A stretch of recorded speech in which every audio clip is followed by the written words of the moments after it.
Distinguished colleagues, Order 52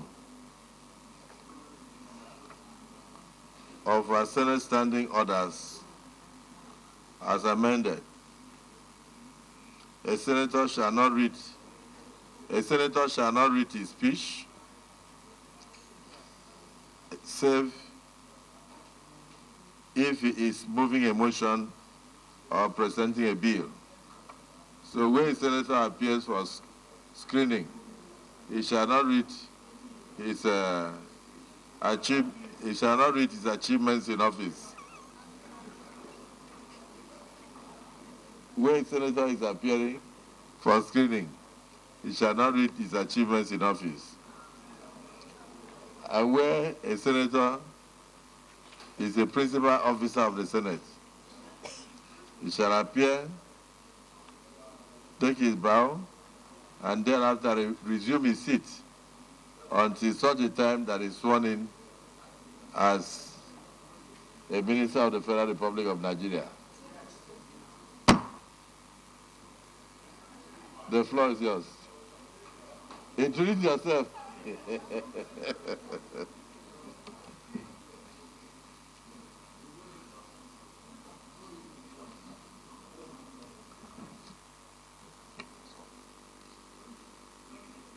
Your Excellency,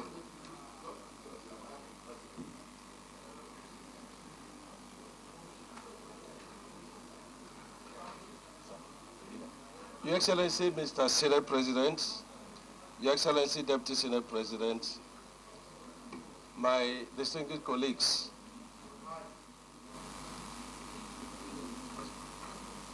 let me first, with deep gratitude to God for the journey of my life, thank Mr. President for nominating me as one of the nominees for the office of the Minister of the Federal Republic of Nigeria. Let me also thank the Senate President, the Deputy Senate President, the leadership of the Senate, and the entire distinguished senators of the Federal Republic of Nigeria for a very committed Senate, a Senate that is given and committed to the welfare of the country, the welfare of the people, the unity of the country. And Mr. Senate President, let me thank you very highly for a very united Senate under you. In this Senate, the number of months I've spent, you have not allowed anything like partisan politics to take place. And that shows that you are divine. And I'm happy that God gave me the opportunity to be part of making of this peaceful leadership of the Senate. It's a privilege, and I want to thank you. Unless Mr. President rules otherwise, to introduce myself, I'm Engineer Wednesday David Umahi, CON, Fellow of the Society of Nigeria of Engineers, Fellow of Technologists in Engineering. I don't know whether the rules permit me to say where I'm from, Mr. President. Okay, I'm from Umunaguburu, in Ohosra local government area of Ebonyi State. I'm a senator representing Ebonyi South Senatorial Zone, and by the privilege of our senators, the deputy leader of this Senate. I was party chairman from 2007 to 2008, caretaker chairman, and elected party chairman from 2008 to 2011, deputy governor from 2011 to 2015, governor, APC, governor governor from 2015, 2019, 2023. I attended Umunaga Primary School 1997 to 1977 and Ishago High School from 1978, and I left in 1979 to Government College Afibo, where I finished in 1982. Then I went to the first technological university in Nigeria. That was Anambra State University of Science and Technology from 1982 to 1987. I'm a civil engineer by profession and by training, and a structural engineer. I did my NYSC with Saipan SPA in Benin City, and I was heading the category protection unit in the 2.8 billion excavers to Ebin gas pipeline. I'm a Christian. I have a wife, Chief Mrs. Richard Gondomai. God blessed me with 7 children, 3 men and 4 female.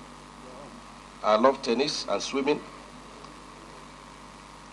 Mr. President, I had wanted, if you give me the opportunity, to read my profile.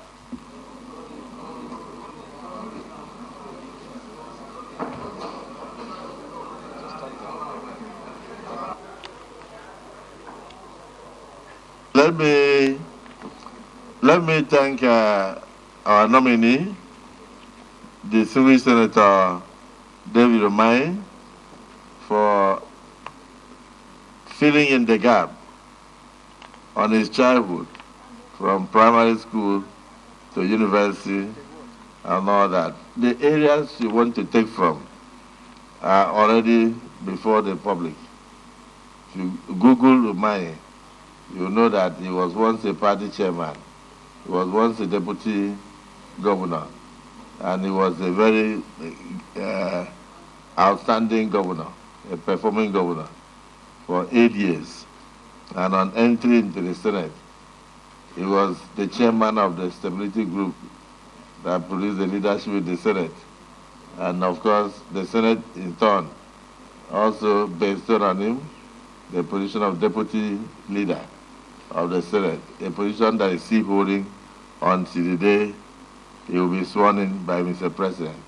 So let me join you and my colleagues to thank Mr. President for finding one of us worthy to be nominated to stand before us. You will now take a bow.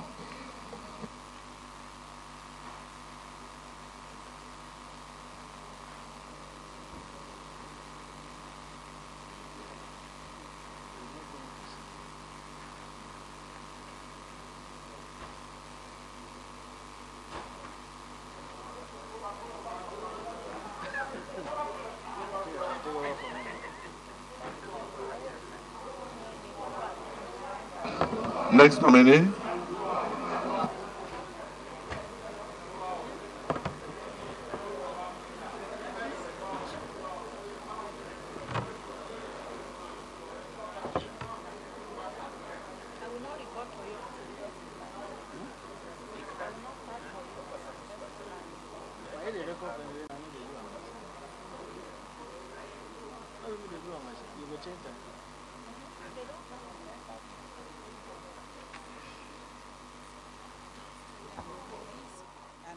Currently being screened is the former governor of Ebonyi State and current serving senator, David Umahi.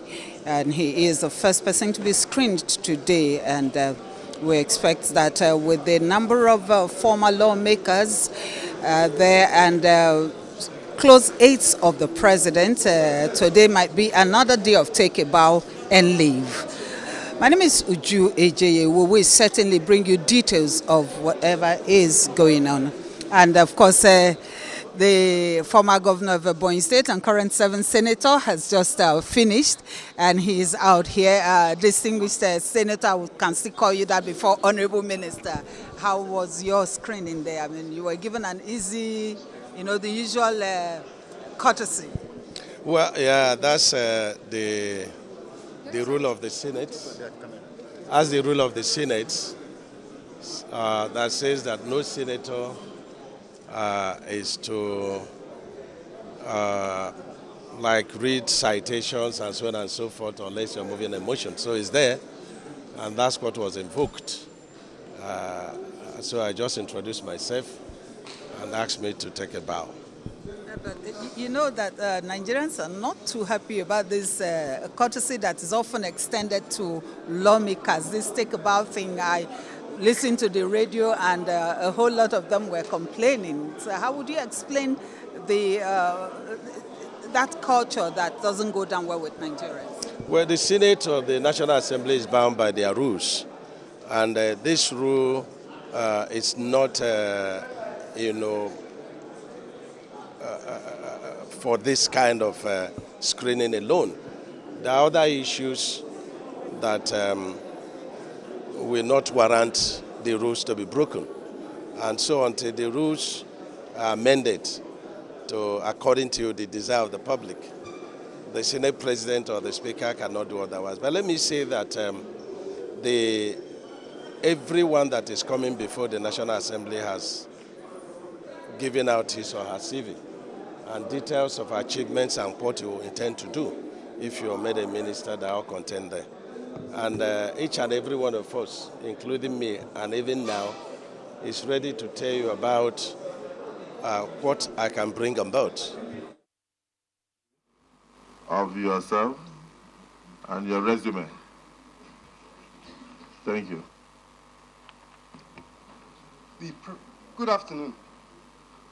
The President of the Senate, Your Excellency, leaders of the Senate, distinguished senators, especially my own senators from Ogun State, ladies and gentlemen, I say fellow Nigerians. I am Adebayo Olawale Edun.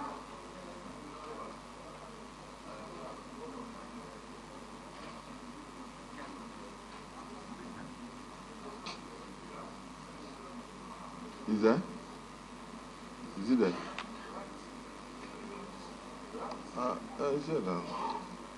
Oh, okay. Okay, I think they are, your CV is here. Maybe they are expecting to see Wale Edu, not Olawale. Oh, Adebayo. Please check if you have Adebayo. Wale Edu, that's the CV. You have it? Yes. Okay, clerk, for those who do not have, please provide while he's speaking. But you have the floor.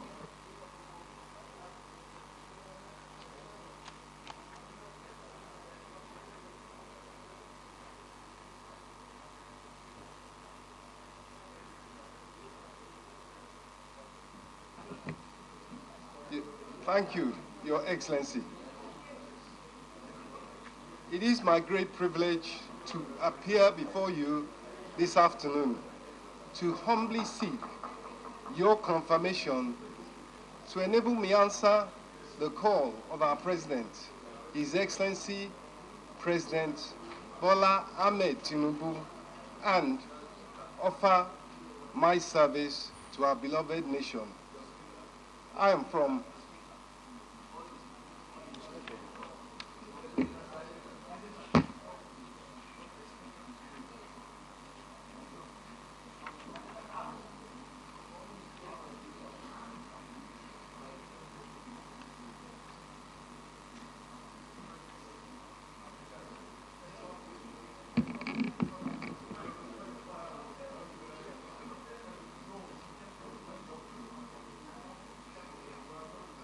Ake, Abekuta, Ogun State. My mother was from the Majekodumi family of Ake. And on my father's side, I traced my lineage from the Honorable Adegboyega Edun, who was secretary to the Egba United government under colonial rule. And he was a significant contributor to the development and the history of Abeokuta. I had my early education at St. Paul's School, Ebute Meta in Lagos. And after that, I attended schools in London, UK, where my parents were then living, working, and studying. I obtained my bachelor's degree in economics from the University of London, Queen Mary College, and a master's degree in development economics from the University of Sussex, England, which included research at the well-regarded Institute of Development Studies. My career path has given me a strong background in investment banking, capital markets, economic policy formulation, and international development finance. After my youth service year, I began my professional life at Chase Merchant Bank in Lagos, which included training and exposure at Wall Street's Lehman Brothers and Chase Manhattan Bank's headquarters, both in New York. Thereafter, I took the opportunity to join the World Bank Group in Washington, D.C. through the highly competitive Young Professionals Program. I was an investment officer at IFC, which is the private sector arm of the World Bank, and then I became an economist at the World Bank. And in that role, I worked on macroeconomic policies and sector policies on Indonesia and India. Meanwhile, back home, entrepreneurial opportunities started unfolding, and I came back to Nigeria to take part in that process as a hands-on investor in a series of financial firms. And importantly, it was the government's liberalization of that sector that made it possible. I feel highly privileged to have worked with others to help build enduring legacies and strong institutions, including a leading independent investment bank, a ratings firm that is now a subsidiary of a global ratings agency, and a stock exchange quoted bank, among other successful companies. Likewise, in answering a call to service in Lagos State, I am proud to have been a part of the stunning success achieved under the inspirational leadership of the then Governor Bola Ahmed Tinubu, in whose cabinet I served as Commissioner for Finance. Recall that Governor Tinubu took over in a most challenging time. He faced those challenges squarely and overcame them and was successful. And I played my own part in the design, the implementation of innovative, homegrown, technology-driven solutions that increased the resources available to government, grew the revenue in large quantities, and thereby gave government the wherewithal to spend on infrastructure, social services, and of course, job creation. And there are parallels today. We all know that these are challenging economic times, and they also need to be confronted, to be wrestled with, and to be defeated in an effort to build a competitive economy. Aside from economics, may I say that I have engaged in youth empowerment. I am involved in the International Award for Young People Nigeria, which runs the Duke of Edinburgh's award.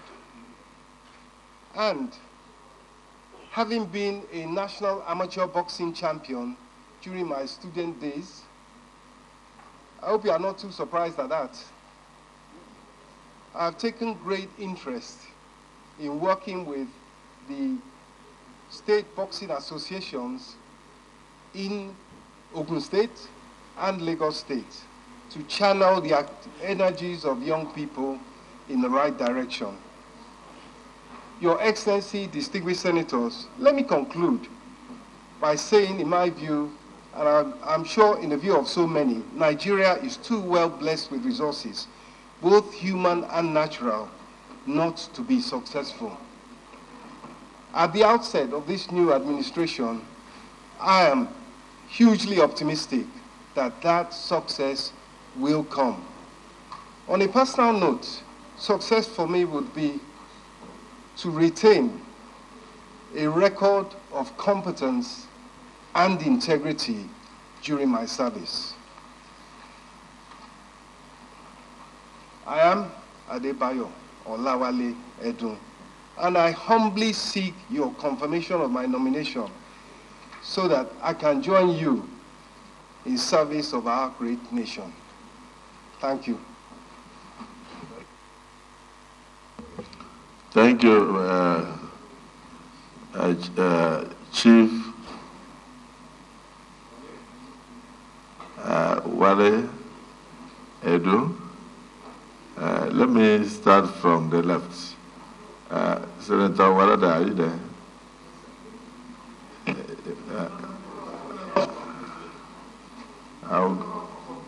I'll go there in case there is something Warada wants to say, and the senators from his state will correct.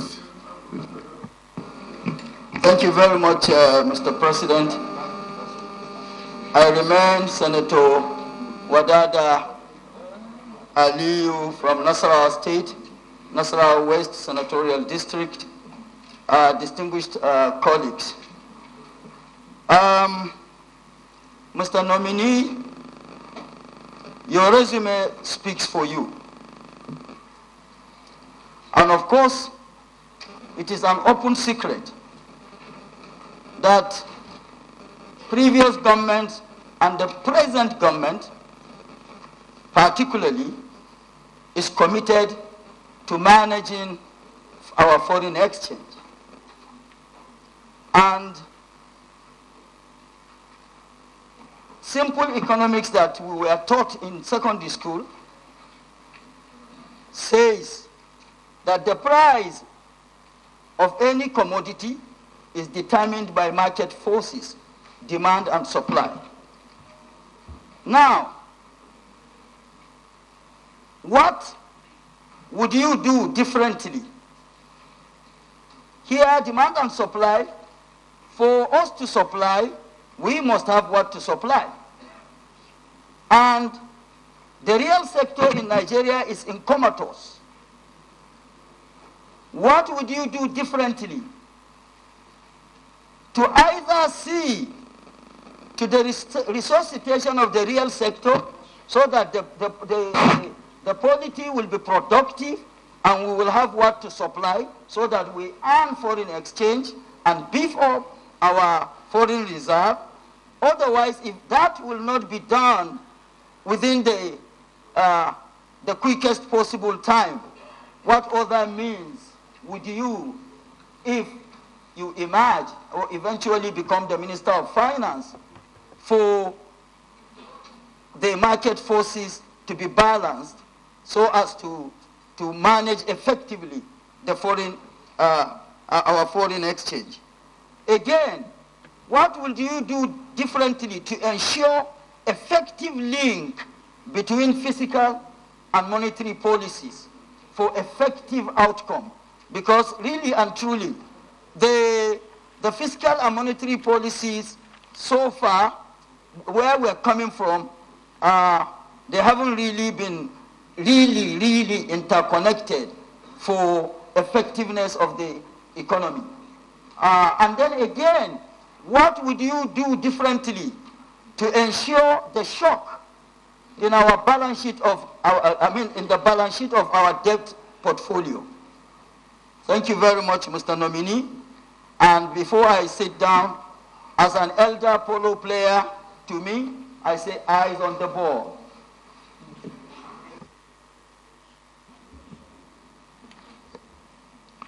Distinguished Senator Ademiloko.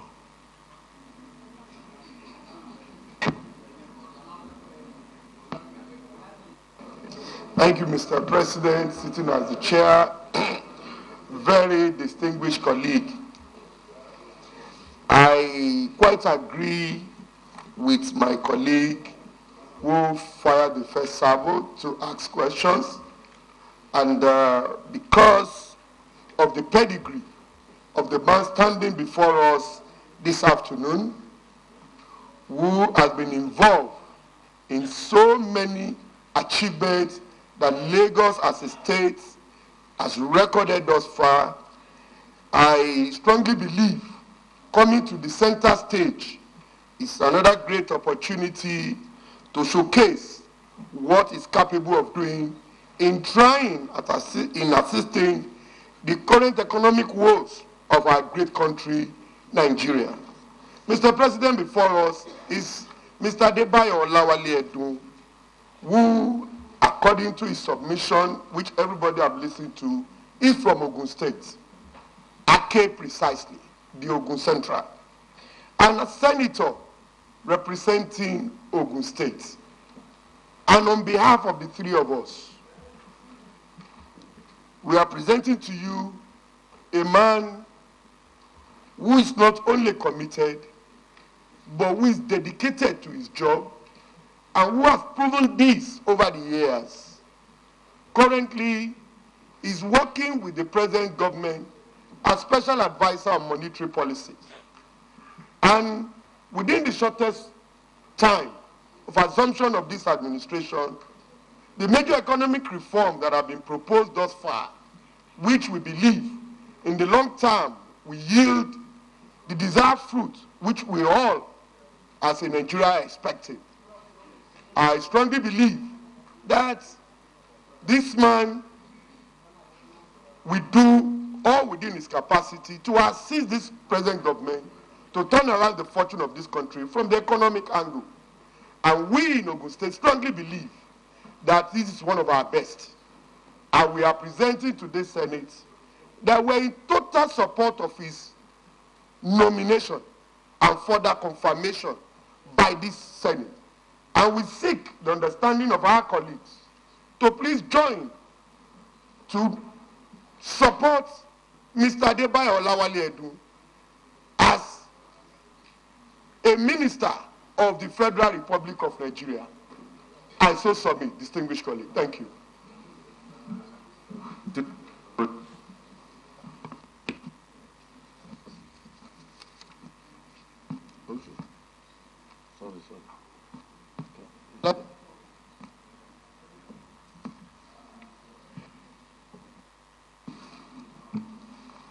Thank you, Mr. President. I am Mohammed Nju Mogoje, representing Gombe Central, Gombe State. Mr. Nominee, I stand here to support you. I stand to support all the submissions given by my colleague, Senator Solomon Olalimeko. Mr. Nominee, I know you way back in the year around 2000, when you were the Commissioner of Finance, Lagos. And you people from Lagos, led by you, came up with the idea of bringing in a wrong company to stabilize the power system in Lagos. And I remember you were one of the key people that I was Minister of State for Power, who had a series of meetings with you, and you defended fiercely the introduction of Iran to stabilize the power in Lagos State. Mr. Nominee, if by chance Mr. President appoints you either as a Minister of Finance or Minister of Power, what would you do? Will you go back to the Iran style and bring back something bigger than Iran to stabilize the Nigerian power system? Or what we do differently to ensure that we have stable electricity in this country, without which we'll never have stable and vibrant economy in the country? I so submit. Thank you, but I support you 100%. He's a good person. He's well-grounded, very good. My series of meetings with him were so impressive that when I saw his name, I was very, very much impressed. I know that he will do wonders to this administration. Thank you.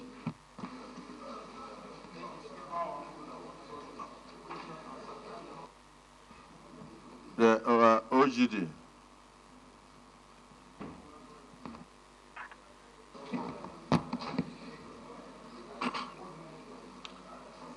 Thank you,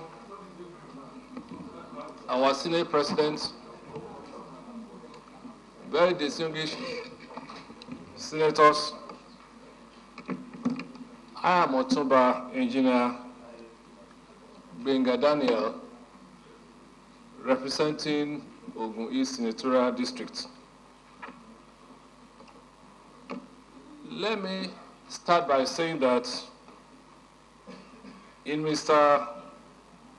Olawale Edun, for us is a good day because in him we have somebody in whom we are very, very pleased. I don't want to waste time because my colleague, Senator Adeola, has said so much. All I just want to add is that Mr. Olawale Edun have been a professional of no misstanding in the last 35 or 40 years since I've known him. Many people might not be aware that it was by the whiskers that he missed being in the immediate past cabinet. But having said this, I'd like to ask Mr. Edun a simple question. It's common knowledge that Nigeria's debt today is in the region of about 40 trillion naira. When you add the ways and means to that, probably another 20 trillion naira is there. I'd like to know what your thoughts are and how you think we can get out of this debt quagmire. Having said that, Mr. President, sir, I have no doubt that Mr. Olawale Edun is one of the best in his generation. Thank you for this opportunity. Thank you. Distinguished Senator Salisu Shaibu Afolabi. Mr. President of the Senate, sitting as chair, distinguished colleagues, I stand proudly today to identify with this nominee. He is my constituent from Ogun Central Senatorial District, the Senatorial District renowned for its excellence and patriotic fervor. My name is Shoaib Afolabi Salisu, representing Ogun Central. Mr. President of the Senate, distinguished colleagues, at a point in our history like now, we require a man like Wale Edun.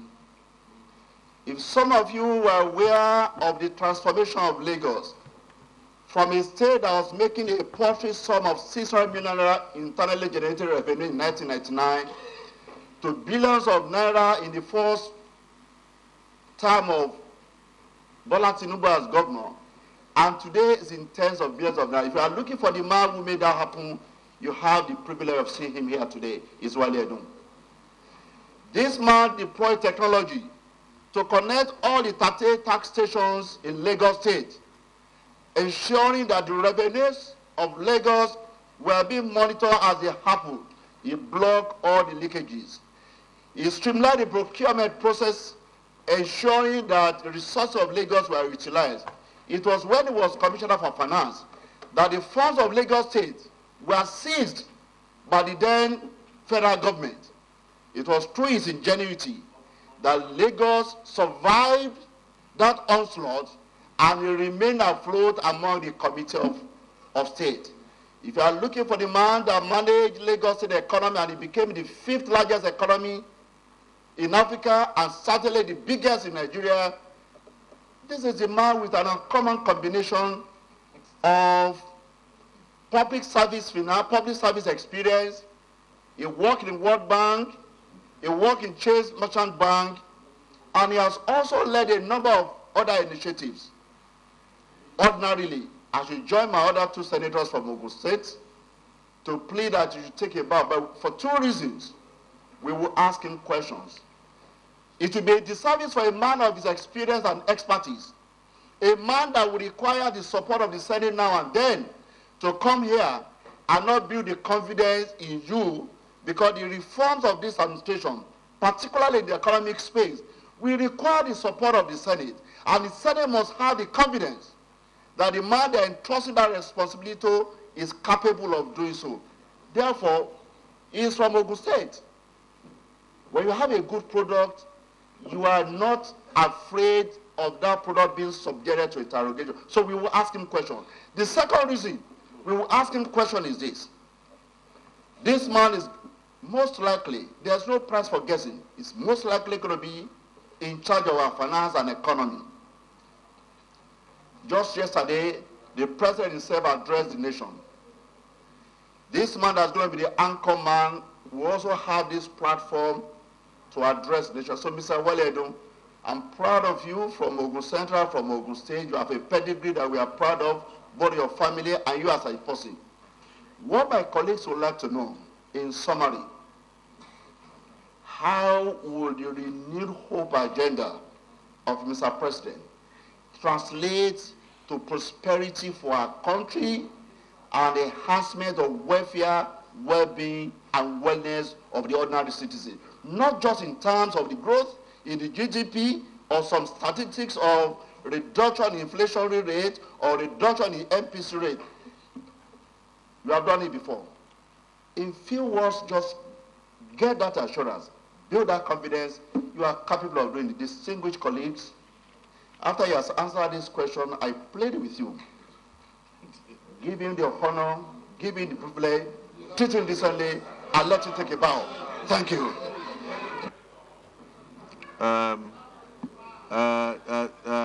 SARS, don't take over the work of the presiding officer. So let me call on dismissed Senator Neda. Thank you very much, Mr. President. My colleagues, my name is Senator Neda Imasue, Edo South Senatorial District. Mr. Wale Edu, welcome, and your CV speaks for itself, and for what you said so far, many of us are convinced. But I'm so concerned with two questions, one of which must have been asked differently by our colleagues here. You spoke so eloquently about how you helped, well, as one of the teams that took Lagos State from where it was to a great height. That time is upon us now as a nation. And so we ask you, what are you going to do differently?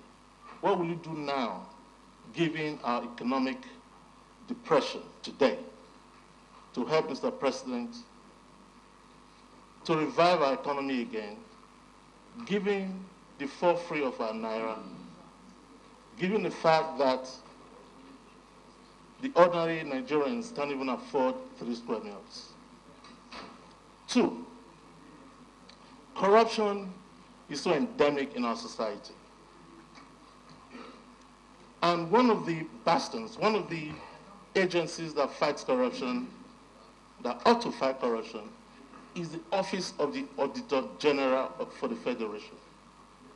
As you may know, the audit bill has not been signed. Be that as it may, you're also aware maybe that there is this tussle between that office and the Office of the Accountant General, and indeed the Office of the Minister of Finance. We believe, I believe, that that office needs independence for it to work properly. And so I ask, will you be in the forefront to fight to make sure that that office of the Auditor General will have the independence that it deserves so that it can ably fight corruption and reduce corruption in our country? Thank you.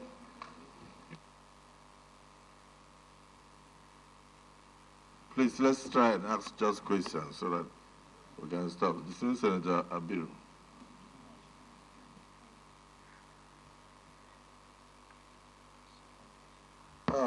Thank you very much, Mr. President, sitting as the chair, and my colleagues.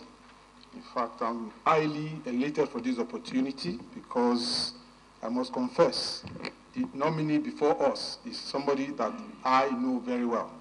So it will be very, very unfair if I don't make my own remarks here.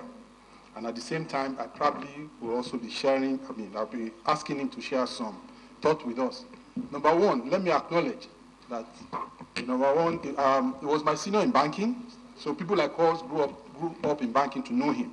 And from his CV, you can attest that he's an accomplished banker. Equally, he was my predecessor as the former Commissioner of Finance in Lagos. As you are all aware, I was also a Commissioner of Finance, but years after he had passed through that particular corridor. And part of the major legacies that he left behind is part of what we rode on and continue to improve the lot of Lagos, and which is still continuing till today. So in Mr. Edu, I see a well-accomplished professional, but there is a part that people, my colleagues, so I join and I support everything my colleagues have said as well. But there is a part that I think has been conspicuously missing, which is the fact that he's equally a grassroots politician. I can attest to that. And I also must also attest to the fact that even in this current dispensation, this current administration, I have worked closely with him. So I support his nomination, just like everybody have done, but I also would like to ask him a question, not necessarily a question, but I would like him to share some of the reforms that this current administration has embarked upon, because I happen to know that he's also a part and parcel of all the reforms that we are beginning to see. And specifically, I would like him to speak to the issues around the macroeconomic distortions that this current administration is trying to confront and improve upon. So, Mr. President, my distinguished colleagues, I support Mr. Edu's nomination, and I plead that we all support his nomination. Thank you, Mr. President, and my distinguished colleague. Just take a minute, since you are sitting together. You must have conferred on what you are going to ask. If you had missed something, I'll just add it so that I can come to the leadership. Thank you, Mr. President, sitting as chair, my respectful, distinguished colleagues, and the nominee. Just I join other colleagues to congratulate you for the nomination, and we believe that is one of the best choices that this country will make. I have just a question, and it's related to the fiscal policy. Government responsibility is to cater for growth and stability. It also should concern itself with allocation and also the distribution of such resources, generating the resources in terms of revenue, and then coming to the budgetary system. Looking at what has been going on, and with the perspective of what we were able to achieve in the 9th Senate, with the cycle of budget coming from the beginning of the year to the end, there is a kind of lacuna I have seen, which always make us to amend the Appropriation Act, either the Supplementary or the Main Act, by many months into the preceding year. Into the coming year. In my view, or in your view, but let me take my view first. I feel it's like correcting an anomaly and then bringing it back from another corner. As a country, if you look at our budgetary system, compare vis-a-vis the revenue, the distribution and the allocation of these resources, do you still think the budgetary system we are adopting at this moment is good for this country? Thank you, Nominee.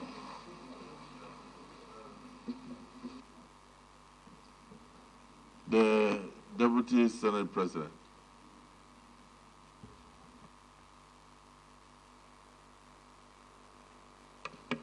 Thank you, Mr. President. I am Senator Barrow Jibrin, Abdulkader North. Mr. President, Speaker after Speaker, a lot of our distinguished senators have spoken about the exploits of this nominee in Lagos. The exploit relating to how the team that was headed by our current president rejuvenated the economy of Lagos to success. Now, as a principal person in that team, one of the most important, critical actors of that thing. Now, I want to know if you are eventually confirmed and you become the Minister of Finance, how are you going to apply the techniques that you use in that period that you serve as Lagos State Commissioner of Finance in bringing about economic prosperity to our country? That is, replicating what you did in Lagos at the national stage. I know you do that, but just in summary, because I know it's going to be a full-scale kind of explanation, but summarize. Number two, I know we operate a federal system of government in this country, but how are you going to a kind of draw the attention of our various subnationals to toe the line exactly, just like what you did in Lagos, in the area of revenue generation? Because a lot of our states are suffering from that, to lack of being able to exploit their full potentials in terms of generation. How? Though we operate a federal system, it's not something that is mandatory. But as a Minister of Finance, how are you going to help in bringing them to follow the line that you use in Lagos? Thank you and congratulations. Leader of the Senate, turn round. Leader of the Senate. Leader of the Senate.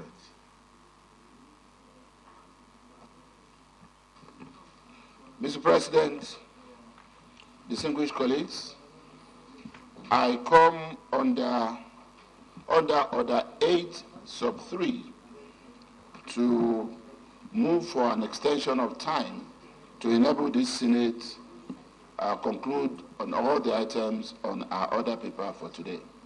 Thank you. Leader. Thank you, President. I rise to second the motion moved by the Leader of the Senate that the Senate should extend the time beyond 2 p.m. to continue with all other items on the order paper for today. I so second.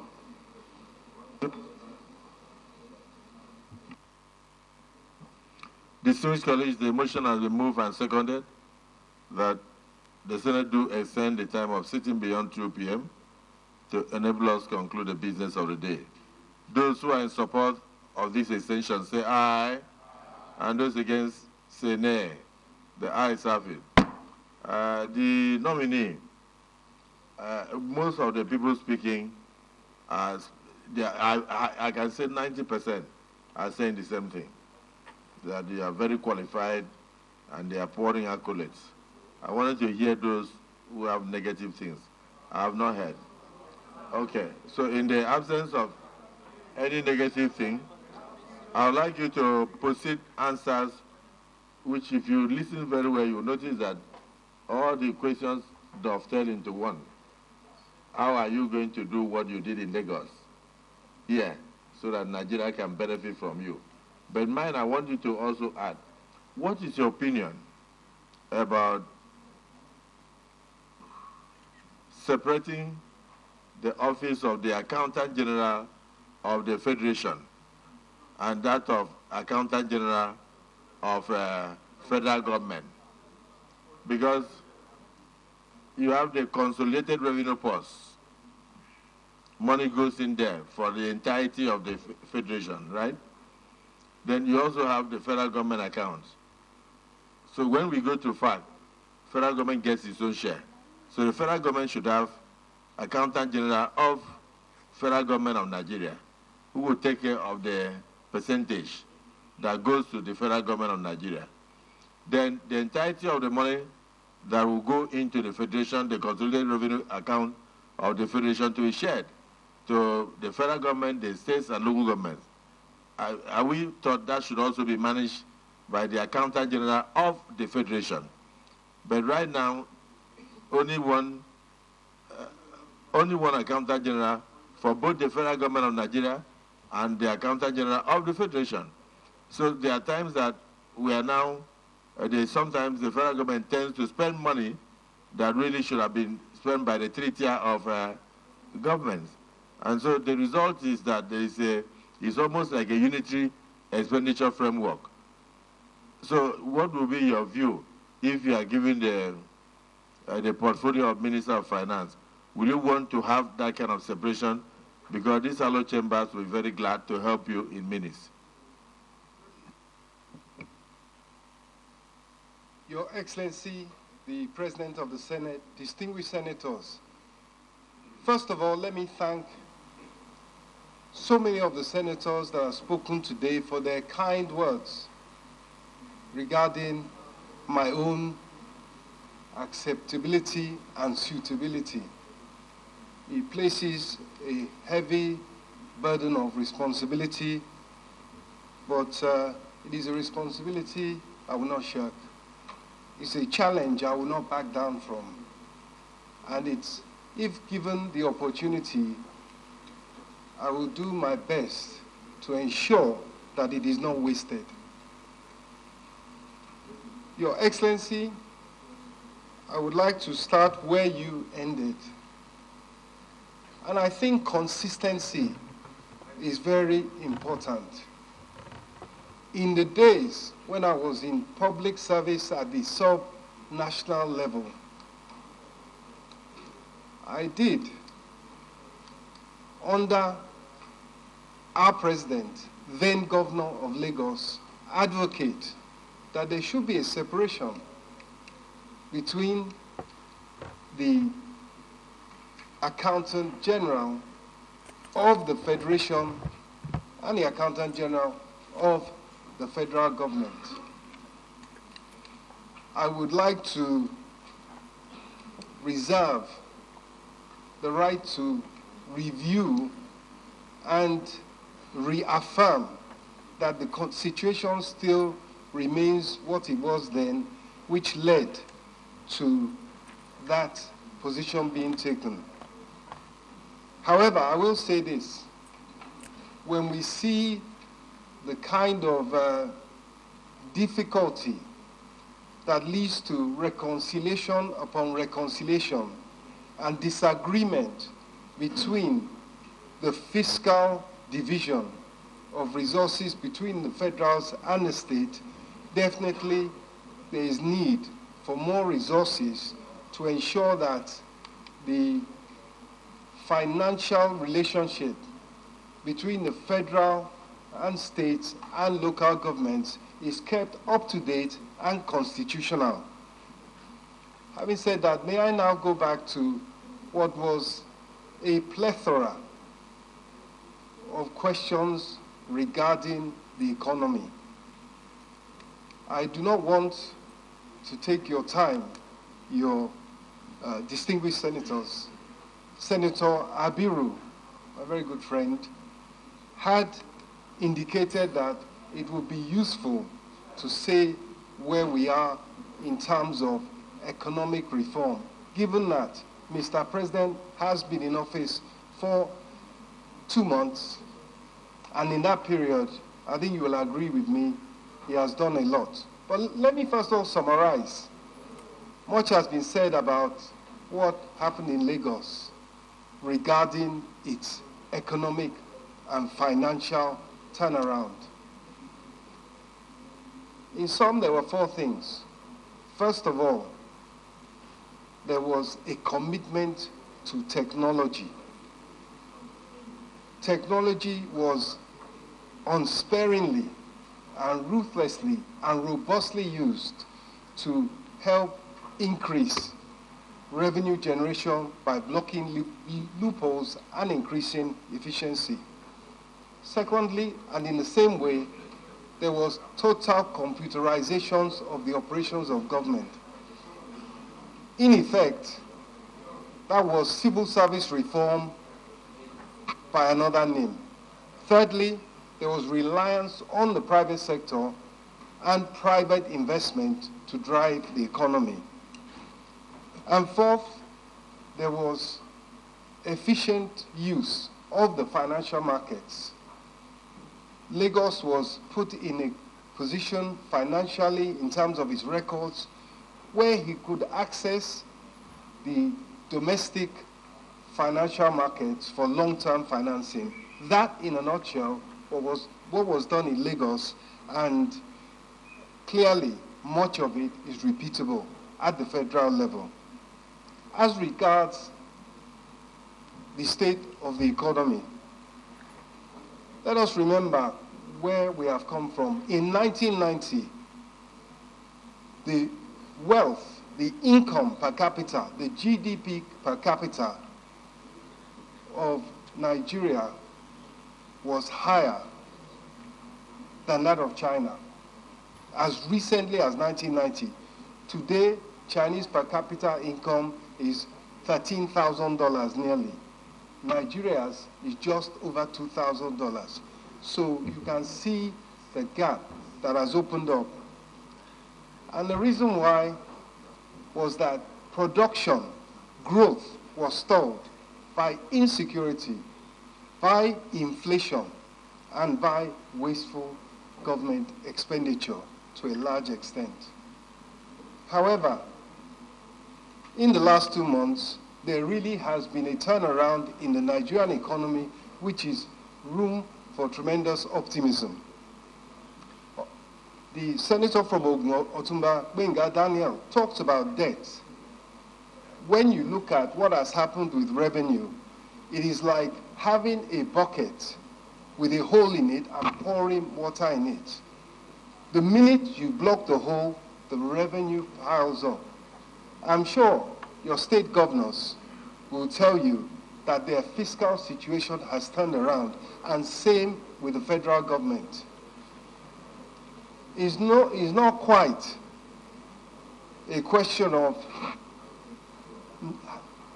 having so much money that is a question of how do we spend it. But I assure you, there will be a continuous improvement in the fiscal situation at the federal and the state level, and that takes care of the debt situation. Owing is not a bad thing, as long as you have the revenue to service. And it was and is the commitment of President Bola Ahmed Tinubu to curtail spending, to curtail inefficiencies, and also to stay within the law in terms of borrowing to finance government operations. The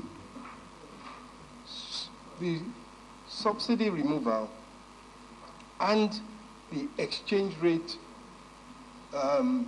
elimination of multiple windows has left us in a very strong position to go forward. However, and it is the concern that Mr. President has been raising, in the time between the several months that it takes for the benefits of economic reform to come through, there is pain. There's substantial economic pain. And that's why the task of government and the commitment of President Tinubu is to ensure that the poorest, the weakest, and the most vulnerable in society are protected through that period. And distinguished senators, it is not just a job for the federal government. The states have their role to play. The corporate sector has its role to play. Individuals have their role to play.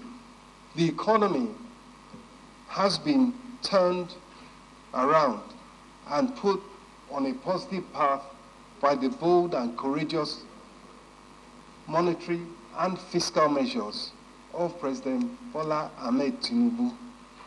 And what remains is for us to do all we can to support this process so that we stay the course and move this country to the level of a prosperous nation, which is where it rightfully belongs and the people of Nigeria deserve to be. Thank you.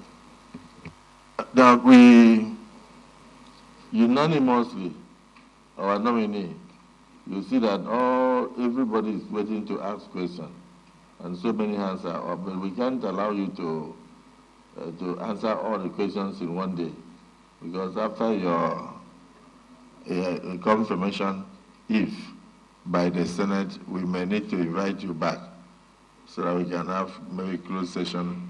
So the minority leader, do you have anything you want to say? Please, quickly. Thank you, Mr. President. Mr. President, my name is Simon Watkon. I'm from Plateau State, and I represent Plateau North. Mr. President, we are all aware that the Nigerian currency is a very weak currency. Very, very weak. And by our monetary policy, I strongly believe that if we allow the Naira to continue to float, it will become more weaker, day in, day out. I want to ask, sir, do you agree that as a monetary policy, Nigeria should have a benchmark for the exchange rate of the Naira with the dollar? And I think you will give us a very good answer. Thank you. Senator, distinguished Whip, just 1 minute question, please. Thank you, Mr. President, distinguished colleagues. Our nominee, mine is not a question but a reminder. Reminder, because you are in charge of the monetary policies and we know the role you can play, plus the fact that you are a politician. The recurrent expenditure in this country, if you look at their statistics, in 2018 was 3.5 trillion. It's now 8.2 trillion. No employment, no promotion, but yet the cost is escalating. Secondly, our rate of debt servicing, which I believe you know. For the first time around, almost 90 or 95% of our income is going into debt servicing. And that is because of the borrowing. Number three, our savings from the removal of the oil subsidy, as mentioned by Mr. President yesterday, was up to 1 trillion.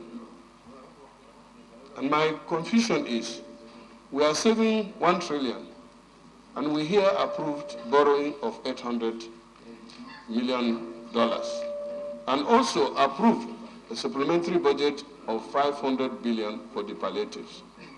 I'm glad Mr. President reversed and took another look at the modalities given by the World Bank. That is to share 8,000 per month and all that. Mr. President has done the right thing by looking at that again. And also, you know that our foreign reserve, for the first time again, is going into negative. I don't know the specific amount, but we are in negative. And also, the exchange rate, as it is now, is 867 or so, and it's moving on. And you know, with our current situation, the more the foreign exchange moves up, the more the prices of the product will. You are a politician, and you are an expert. And for me, personally, my expectation is so high. Just a reminder. Lastly, when people get opportunity like this, we that have so much expectation, and suddenly they change into something else. They close their doors. They don't want to listen to the representative of the people. They don't want to get ideas, and they say they are experts. And nothing is working under the experts. We have that experience. Please, please, the expectation is high on you and this government. When you get there, your doors should be open, and you should listen, and also take measures, immediate one, on this exchange rate, and then the palliatives that the government is planning. We should see it. Lastly, sir, please don't share this money. Let it be shared among the people. I mean, the savings. We have 1 trillion. If we are to share it, let's calculate Nigerians or divide it by 774 local governments and let it get down. Not to share it among some people that will also go and mismanage it again. That's my advice. Dismissed Senate Leader. Well, Mr. President, very distinguished colleagues, so much has been said, and I believe there is a reason for such. One, it is generally suspected that Mr. Olawale Edun might be heading a very sensitive ministry. So I can understand. His background also attests to the fact that the seriousness of an assignment that might be given to him is such that as elected representatives of the people, we should be concerned. Mine, Mr. President, is to make a very short comment and to ask only one question. My comment will have to do also with the fact that Mr. Olawale Edun is well and favorably known to me.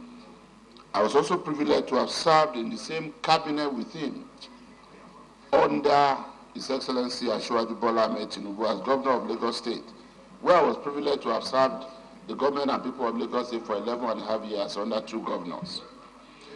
What I want to attest to on my own part is his strength of character and the fact that he's a motivator. I recall with a very high sense of nostalgia how Mr. Olawale Edun will motivate and energize other members of cabinet in very difficult situations, and how he believed sincerely that there was a solution to every challenge, to every problem. And I think having someone like him in the cabinet of the Federal Republic of Nigeria at a time like this would be a major plus for our country. Number 2, I also want to attest to the fact that he's one person who can stand his ground. He was not a yes man in that cabinet.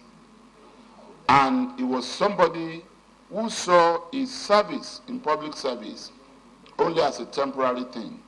At every point, he carried himself like a professional. And he always believed he had an alternative address. So he wasn't somebody who would just take anything. Why am I saying this? It's because where we are right now, we need a minister in charge of our finance who will be able to stand his ground. Mr. President, distinguished colleagues, part of the problem of our economy in the last decade was that we had ministers of finance who were not able to stand their ground to draw a line of demarcation between monetary policies and fiscal policies. Regardless of how a governor of central bank is. The Minister of Finance is the #1 person in charge of the economy. And he must be able to stand his ground. He must be able to insist on a line of demarcation being drawn between monetary policy and fiscal policy. Not a situation where the central bank will intervene in everything and you will not even know where the mandate of the central bank starts and where it ends. So, if I will ask him any question today, my question would be, Mr. Olawale Edun, in the event, by the grace of God, that you are screened and confirmed by this Senate, and in the event that you are posted by Mr. President to the Ministry of Finance, how would you ensure that our fiscal policies are clearly demarcated from our monetary policies so that we don't continue to have this challenge in our economy? Thank you, Mr. President. Finally, let us listen to our Senate President Emeritus, distinguished Senator Ahmed Lawan. Thank you very much, Mr. President. Sitting as chair, distinguished colleagues, I'm Ahmed Ibrahim Lawan. I represent Yobe North. Mr. Nominee, Mr. Olawale Edun, congratulations for the nomination. And your name and reputation precedes you. I've never met you physically, but I've heard your name so many times over the years as someone who makes positive difference anytime you are given an assignment. Distinguished colleagues, you will recall that we have passed the amendment to the supplementary budget of 500 billion, approved $800 million, and of course recently a saving of about 1 trillion naira was made by the federal government. And the idea is to give money, maybe share money, 8,000 to some of our students who are so disadvantaged. My problem is, and that is where my question is coming from, those who are so disadvantaged, those that are so vulnerable in our country, are those that are in rural areas mostly, and of course we have few in urban centers, and those are not people with bank accounts. The financial inclusion apparently is not sufficient. And if we have to give monies to these vulnerable people who are really deserving of the share, how would you achieve that? You cannot go to villages or market squares and start giving cash. If you have to make transfer, they have no accounts. You will end up giving the money to those that do not deserve the money. So how do we intend to achieve this first assignment of giving Nigerians, those that are so vulnerable, those that are so poor, that need the attention and support of governments, not only the federal government, but especially the federal government, when they have no accounts, and yet we are saying we should share the money? I believe that you have an answer to this, because it's going to be our first test. We have to get this distribution properly done, because Nigerians need this, almost everyone. But there are those that need it most, and those that need it most have no bank accounts. So I want you specifically to respond to this, because it's something that we should address, and address very soon before we start distributing the money. Whether it is national register or state registers, the people remain without bank accounts. How do you give them this money? Thank you very much. Because I want just jot down these two sections. I want you to jot down what I'm going to tell you. Section 80 of the Nigerian Constitution.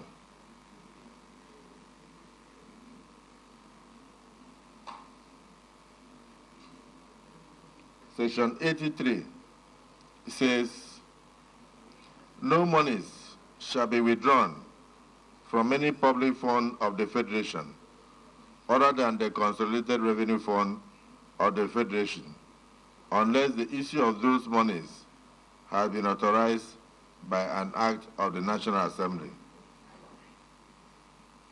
You got it?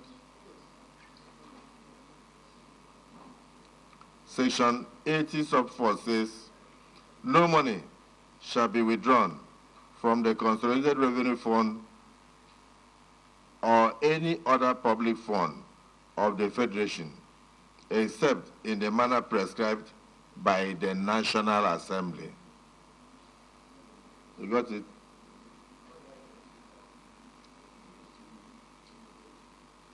In the past, these things were observed in bridges, and that is why a lot of reconciliations are taking place now to see how monies can be refunded and shared back to states and local governments. So God giving you the opportunity, we just want you to comply with the constitutional provisions. And you can commit to this chamber that if so granted the privilege, that you will do so. Then Senator Goje also said that his question that touched on power was not well answered. It will look as if you are answering all the questions that pertain to government. It's because of the confidence that this chamber seems to repose in you, and that also reflects the feelings of Nigerians that you are coming to make a difference. So you can answer all now, and thereafter you take a bow.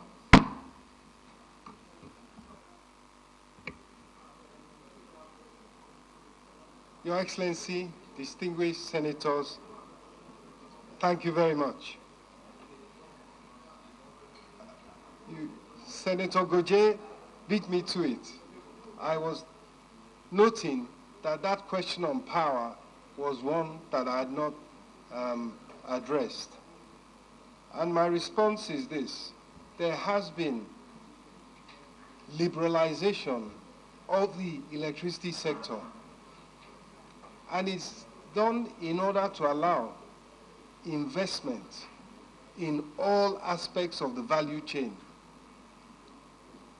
And I think it is that liberalization that will unleash investment in the sector, expertise in the sector, and decentralization of the once very, very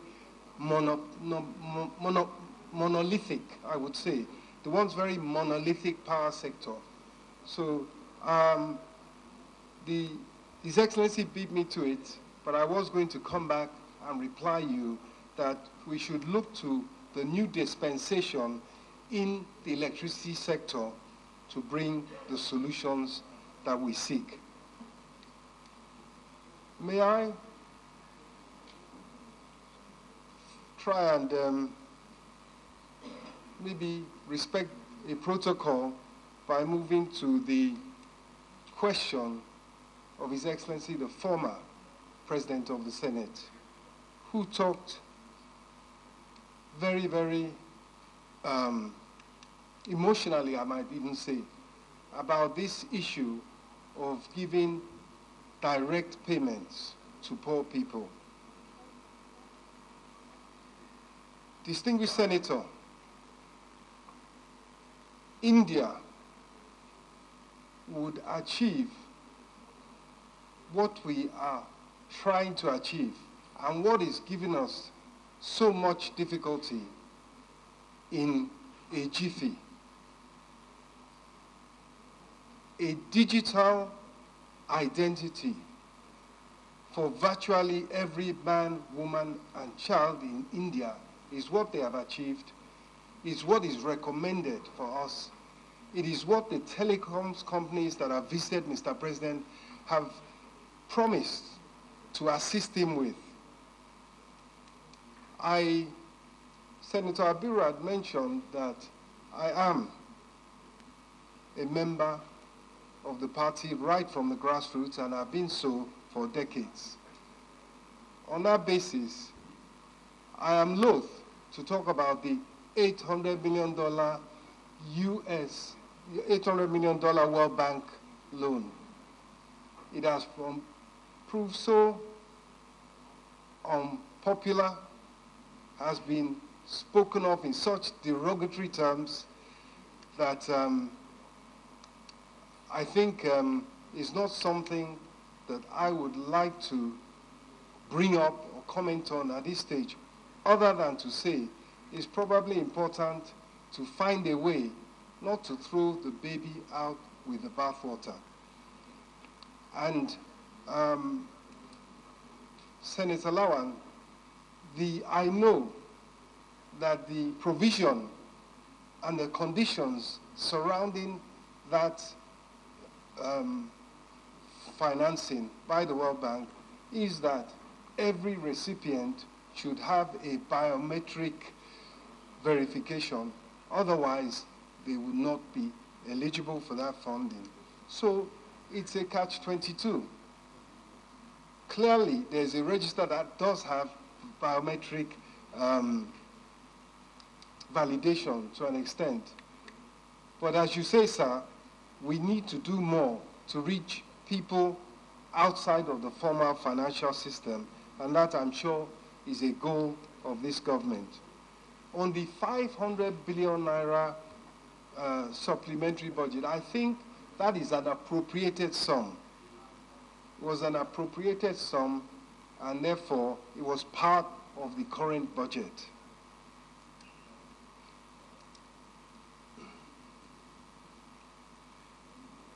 Foreign exchange, Center from Plateau. The issue of foreign exchange is clearly uppermost in the minds of the monetary authorities. What I can say is this: for a country that has revenue flows from oil revenues, from remittances, from other non-oil exports, and from financing of over $100 billion a year, there is no reason that there should not be a stable exchange rate, all other things being equal, and provided inflation is kept under control. The 860 or so that we are seeing is not backed up by the fundamentals of the Nigerian economy.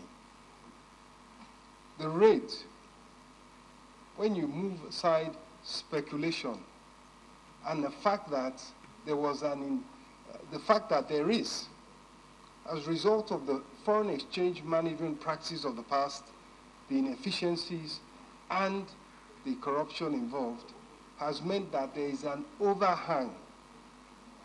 There is an overhang of unpaid dollar bills, and that is what is putting pressure on the exchange rate, and that is what night and day the monetary authorities and the monetary team of Mr. President is looking to resolve by raising revenue, by looking at other sources of investment funding, by attracting investment funds, equity funds, not debt, from those around the world interested in investing in the Nigerian economy. Let us remember, it is not quite 2 weeks that Turkey, that is by no means a darling of the Bretton Woods institutions, World Bank, IMF, and so forth, in terms of its monetary policies and its economic management. Turkey attracted $50 billion in investment funding of projects in that country from UAE. It is in such directions that the solution to the overhang, to the shortage of liquidity in the foreign exchange market is being sought. The whole gamut, including increases in oil production as a result of greater security. It is difficult to predict because the markets, the capital markets, take on a psychology of their own. But I would just like to warn that all the models are showing that the fundamental value of the Naira should be somewhere around 700. So therefore, a note of caution to the speculators. As liquidity flows in and the rate comes rapidly down, there's a chance that they could lose their shirts. It's just a warning.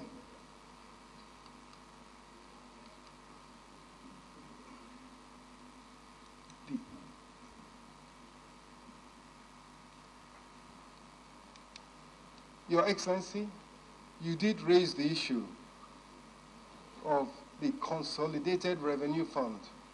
You did raise the issue of adherence to the Constitution.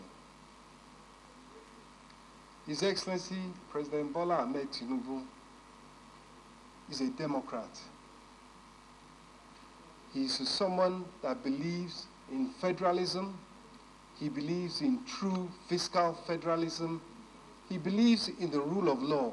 And so it is my belief that he would not countenance or knowingly spend or authorize to be spent funds that have not been duly appropriated by this august body and others who are so authorized to do.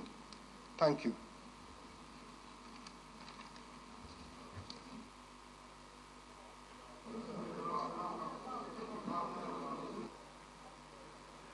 Right.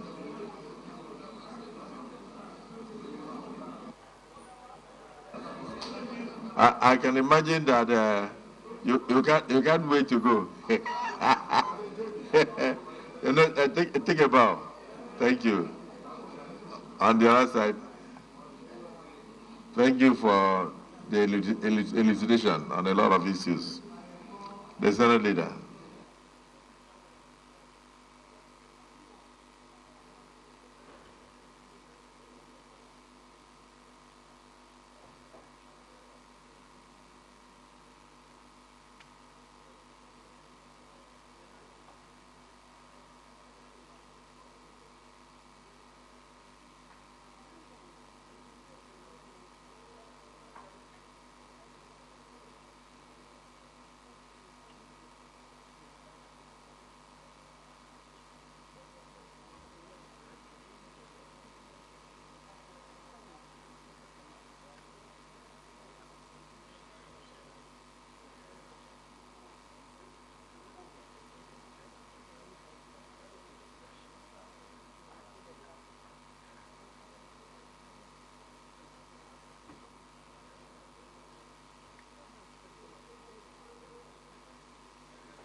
Bye.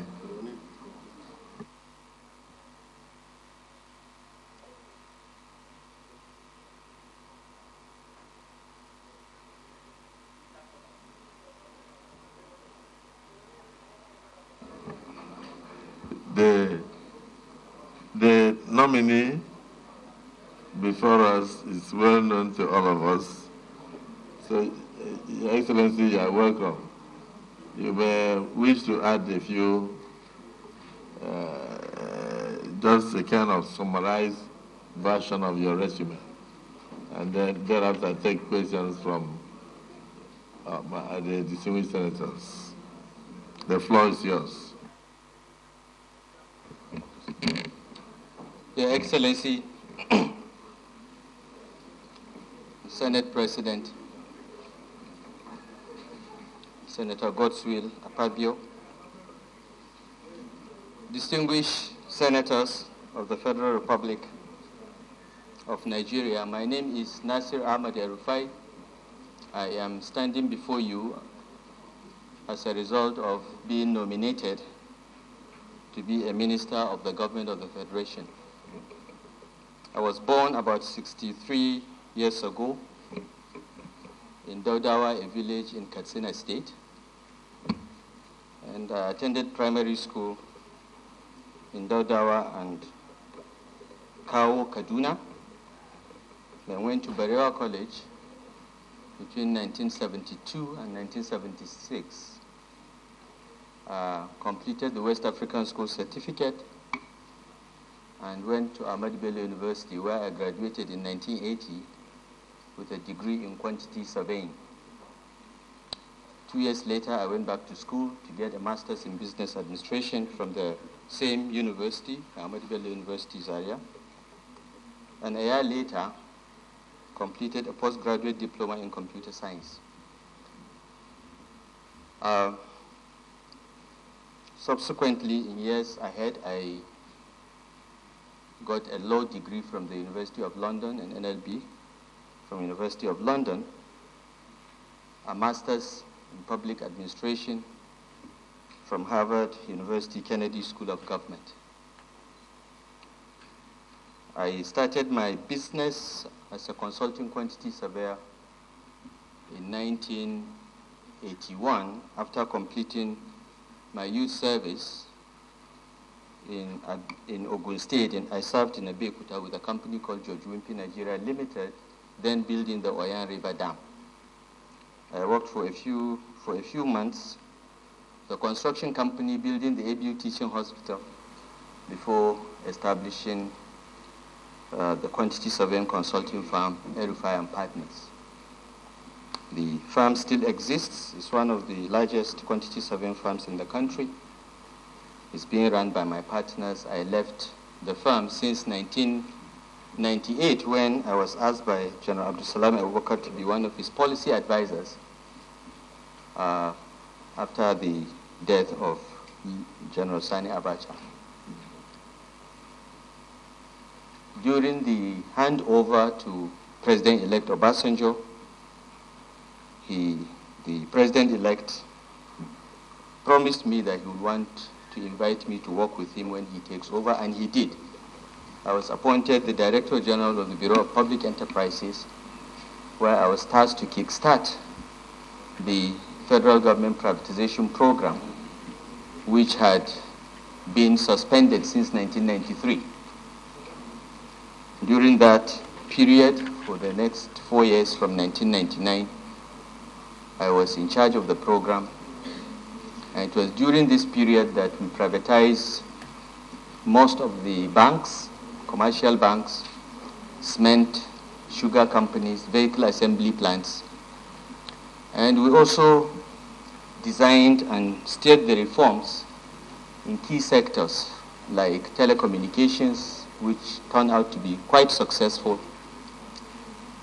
We also started reforms in the electricity supply industry and oil and gas. In fact, the first draft of what turned out to be the Petroleum Industry Act was drafted by the BPE when I was in charge.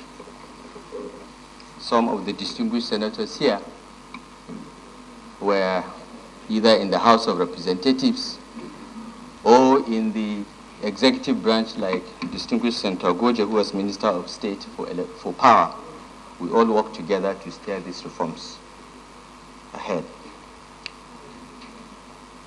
I was then appointed Minister of the Federal Capital Territory after confirmation by the Senate. So this is the second time I'm coming back to these distinguished chambers. The first time was 20 years ago, in 2003. when I was confirmed and appointed Minister of the Federal Capital Territory. I administered Abuja for 4 years, and thereafter I went back to school. That's when I acquired my law degree and my MPA from Kennedy School of Government. I came back to Nigeria after a short period of exile in May 2010 and joined the CPC under the leadership of General Muhammad Buhari. Eventually, the CPC, of course, merged with other parties to form the APC. And I'm proud to say that I'm one of the founding members of the APC. I'm one of the 37 first set of officers that signed and filled the INEC form that got the All Progressive Congress registered.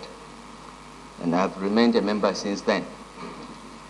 In 2015, I was elected the governor of Kaduna State and re-elected in 2019. Your Excellencies, this is a short summary of my life, my education experience, private sector and public service career. Thank you, Mr. President.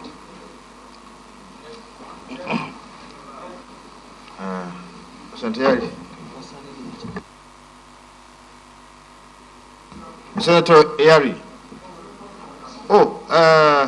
Okay, after you, then the Senator for Kaduna, 3 of them. Thank you very much, Mr. President.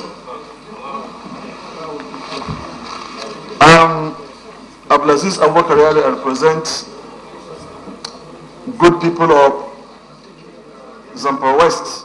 Mr. President of the Senate, I'm from Zamfara State. My distinguished colleagues, nominee, I have just 3 questions. Number 1, if you are confirmed by the Senate and eventually Mr. President see you deem fit to assign you in the energy sector of power, understanding the serious situation of our energy situation and the power situation in Nigeria, what do you intend to do to improve the generation and distribution line? Sometime in 2016-17, our federal government planned to increase generation to 7,000. So our situation, even if we have 7,000 megawatts, we don't have a distribution line to carry it all over Nigeria. 7,000. So if you are, Mr. President give you a portfolio in the power sector, what do you intend to do to balance between what we are going to have as increment towards your reserve knowledge in the issue of generation and distribution? That's number 1. Number 2, you and I, we have the same opinion when we are there, and I believe you know what I'm talking about, that on the issue of privatization of discourse, we have some opinion. If you get there, how do you want to intervene between the receipts, the outflow and inflow of generation and the book balances in the issue of payment? Because we are a kind of in double jeopardy. At any point in time, we are out of subsidy of oil. But I'm happy that I had sometime in January or February this year, the federal government backed out in the issue of paying subsidy to energy. So how do you intend to balance that? Because the generation, when it's sent to disco, the generation don't lose their money in any way. They go straight to get their funds from the guarantee given by the federal government, instead of guarantee given by the discourse. That's number 2. The last one, Mr. President, the nominee is still on the discourse. We knew that the global practice, water, power is not a social kind of program given just for free. But in Nigeria, reverse is the case. We are looking at it as a social services, which is not. So this discourse in place, where I and you in those days, we have done a lot of work as a part of our responsibility in governance to improve the supply. But for them to take even a clerk who will be collecting funds for them to remit back to the generation, they are not doing it. And we know it can go on ultimatum that no need for any other person. As we're doing our phone, we're taking our phone in the house, you meet about 6 people with the telephone site, a minimum of at least 5,000, 6,000 per set. And also we recharge every week at least 300, 1,000. So if we put the whole family, that they're having their meters, what do you intend to impose this discourse to put automatic a kind of a plan whereby your own people, public of Nigeria, will be shortchanged on giving published bills instead of going pay as you earn. You get the service, you pay. As we are paying in our phone, we pay service and we get access to service. So what do you intend to do on this? Thank you, Mr. President. Senator Khalil. Thank you, Mr. President, distinguished colleagues. My name is Ibrahim Khalid. I represent Kaduna North. I am from Kaduna State. Let me start by congratulating the nominee for his nomination as a Minister of the Federal Republic. I wish to further inform this Senate that the resolve of the 3 senators from Kaduna State, in consultation with the people of Kaduna State from across the political divide, have resolved and agreed that we should support the nomination of this very important nominee. Furthermore, the nominee is from Kaduna State, an bona fide indigenous of Kaduna State. Secondly, he appeared before these 100 chambers sometimes in 2003, and he was screened and cleared. And precisely, he is a person that is well known nationally and internationally. He has the capacity to continue with the good deed he's been doing while he was a minister. In this regard, I want to urge the Senate to consider this, and also, based on the established precedents that was established yesterday, in respect of his colleagues, the 2 governors who came and appeared before us. Nobody asked them questions. Because of their pedigree, they were asked to take a bow and go. We therefore have asked the Senate, even with the questions that was asked, that the Senate do ask the nominee to take a bow and go. We know him, we know he's capable. Thank you, Mr. President. Senator Karimi.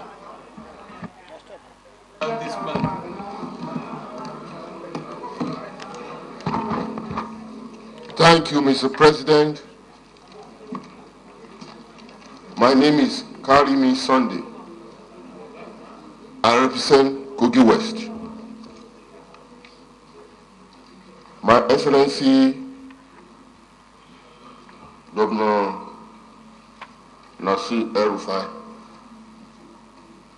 your performance in any office you find yourself in this country has been outstanding. In PPE, your record is there. In FCT as a minister, your record is there. And as two-time governor of Kaduna State, you did well. But I have a very strong petition against you that borders on security, unity, and cohesiveness of Nigerian nation. And I think that petition has to be considered along in this screening exercise.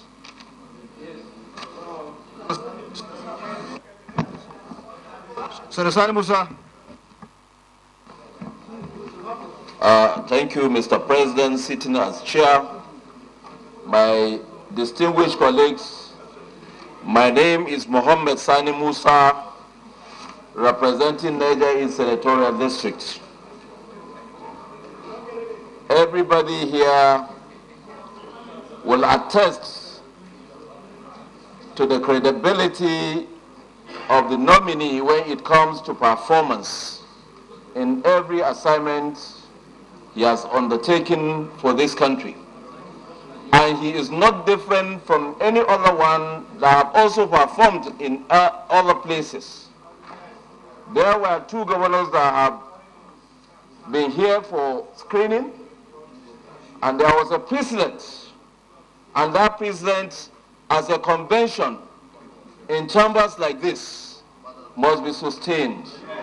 And as such, I want to propose that Nasir El-Rufai should take his bow and go. And then all other things can be determined when we come to the confirmation stage.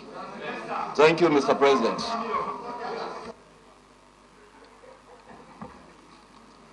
Senator Danjuma Goji.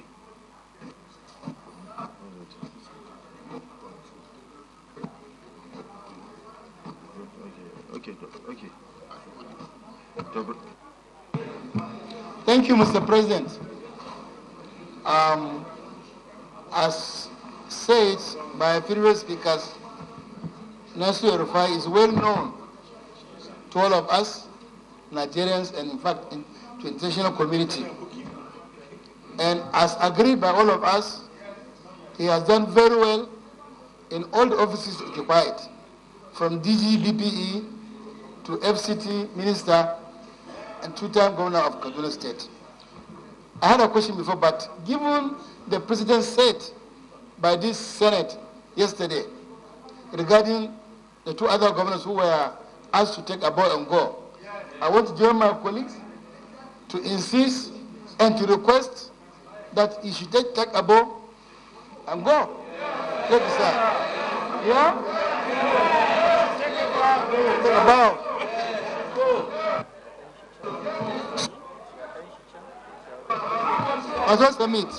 Thank you very much. Order, please. I think we have gotten enough questions. We'll avail him the opportunity to respond. When he responds, then we can allow you to go. Bango. Yes. And Karimi, you came forward with, I don't know whether you follow the normal something, but order, please. Order, please. Whatever is the case, this is an opportunity for nominees to explain, to showcase themselves. Then later we'll come to the confirmation approval. So, Mr. Nominee, you can please answer the questions so that and then you bow and go. Thank you. Thank you, Mr. Deputy Senate President. I want to first thank the distinguished senators for the very warm remarks made on my person and on my public service record. I want to convey my gratitude to the Senate for this recognition.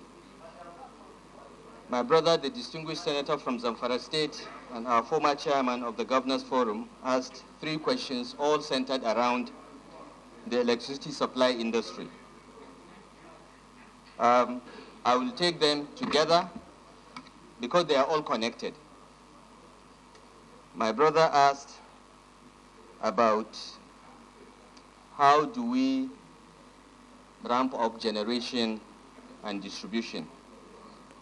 What do we do about the privatized discourse and the issues of subsidies and illiquidity around them, and the various guarantees that have so far costed the government more than 1.6 trillion after privatization.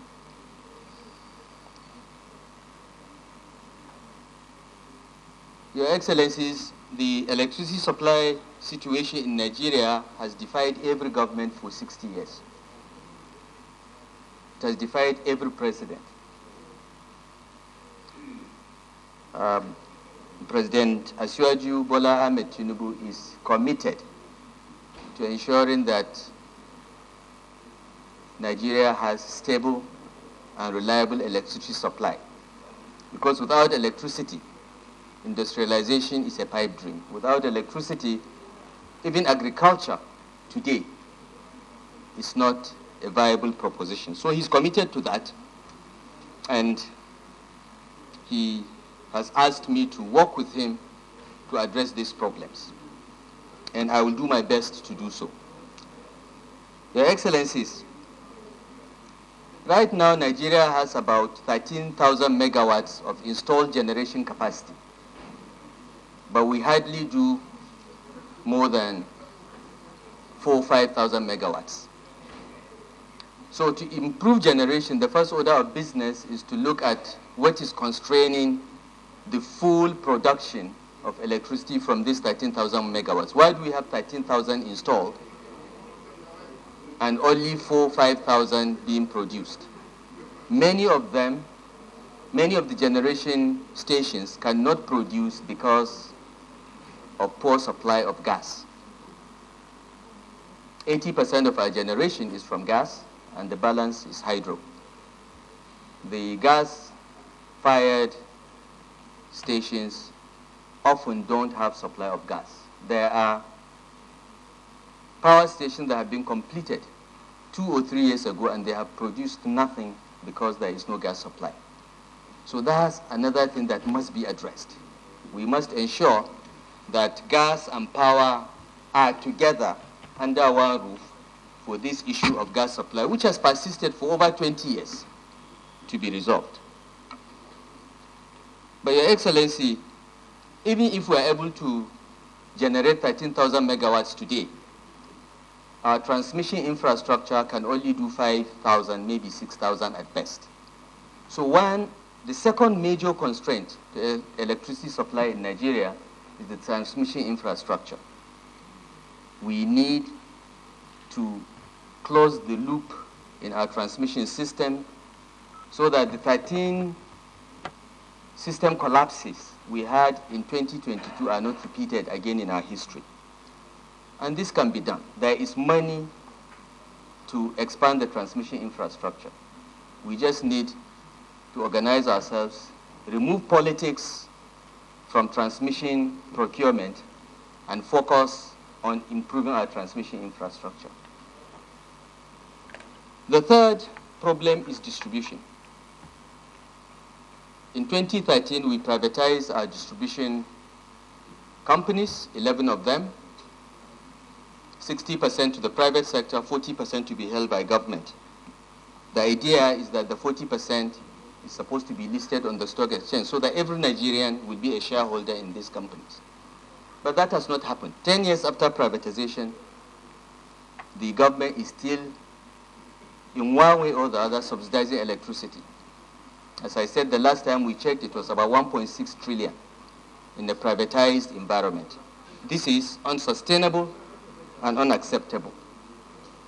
But what do we do with the distribution companies? They have been privatized.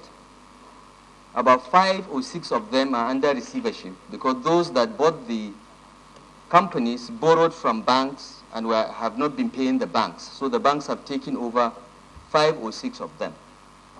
And the last time we did a stress test on the distribution companies, only about 3 of them out of 11 are doing well. So there is a lot of work to be done regarding distribution, because distribution is the last end of the electricity supply chain. If it does not work, if they don't collect money, if they don't have enough metering, then they would not be able to pay for power supplied by the generation companies. And when they are unable to pay, the gap is what the government now pays. Otherwise, they will invoke the partial risk guarantee posted by the federal government of Nigeria. So this is a major problem and has to be addressed. But in the short term, the liquidity situation in the electricity supply industry has to be looked at. Tariffs must be cost reflective, and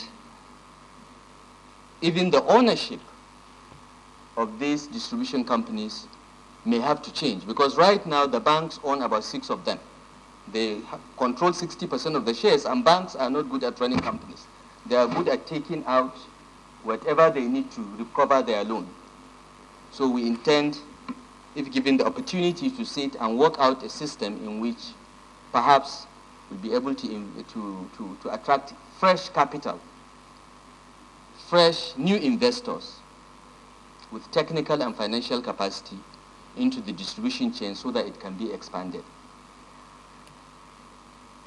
The opportunity to do so exists because 6, as I said, out of the 11 are in receivership. 3 are doing okay. The others are 50-50, but a holistic approach is needed. And Your Excellencies, this is a problem that requires the support of everyone. It's not just Mr. President who will lead from the front, but also the National Assembly. Certain amendments to the Electricity Act 2023 may be needed. Certain amendments to the Petroleum Industry Act 2021 may be needed to bring this sector to align so that we provide Nigerians stable and reliable electricity. The President's vision is that within 7 years, we will not have power outages in this country.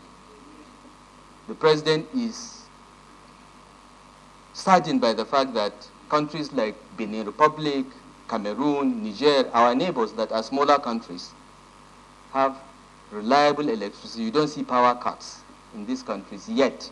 With all our resources and our capabilities and the quality of people we have as a nation, we are unable to provide electricity to our households and our businesses. And he's committed to working with everyone to ensure that this happens. And I urge the National Assembly to be a partner to make this happen. There are many parts of Nigeria that are not covered by the grid. The new Electricity Act provides the states with greater involvement now in the electricity supply industry. And what is happening in the world provides an opportunity for Nigeria to attract a lot of resources into the renewable energy sector, utilizing solar, wind, and even nuclear. And we are not ruling out using our coal reserves to establish power stations that will constitute the base load for the stability of the power system. So all options will be looked at. Metering is a big issue. A lot of progress has been made by some of the distribution companies in the last 3 or 4 years with the support of the Central Bank and the World Bank. And every house should be metered. Every household, every business should be metered. Estimated billing is not acceptable.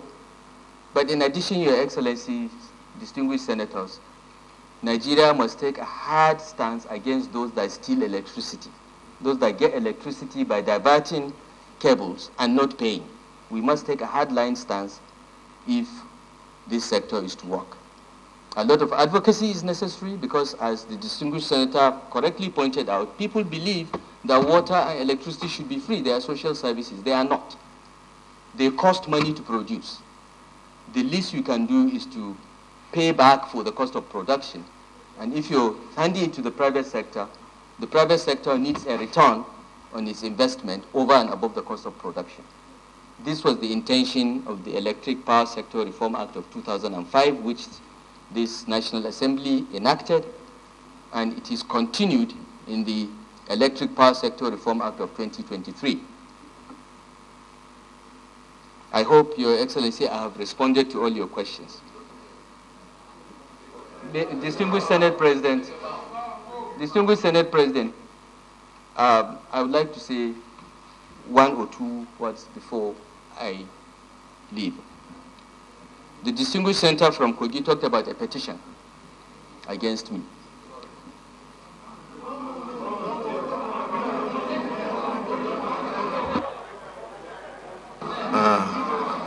Distinguished colleagues,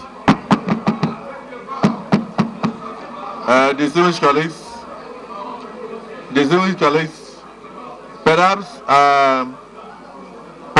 I should inform you that I've received petitions from many other people in respect of other nominees.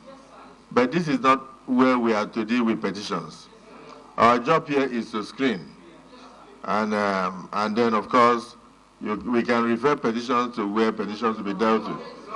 These are the nominees of Mr. President. If it is something that is a formal petition before the Senate, we will look at it formally. But there are certain petitions we have to refer back to either the presidency or security agencies to look at. And that has nothing to do with us. So I think by the time we are going into the issue of confirmation and approval, we will be so advised. So I will want to plead with my brother to take a bow. Take a bow. So don't bother about. Thank you.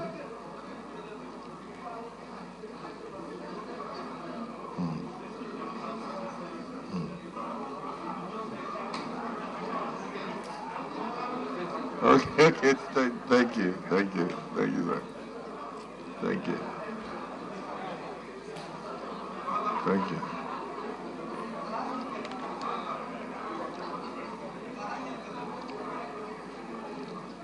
Yes,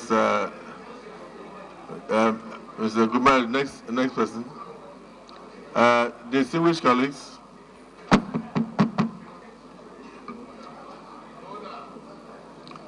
if anybody has a petition against any nominee, please just drop it with me or drop it with the leader of the Senate. These are not our nominees. These are presidential nominees. And then, accompanying each nominee should actually be security report, which is not for the consumption of the public. And we cannot use a public forum like this to ask people to constitute ourselves into a court and start asking questions about petitions. But if the petitions are substantial, we'll refer it to the appropriate authorities and then we'll be so advised. Yes, we'll refer it to the nominating agencies and the necessary security agencies. They will handle it on their own and they will be so advised. Ours is just to screen, but we've noted the petitions.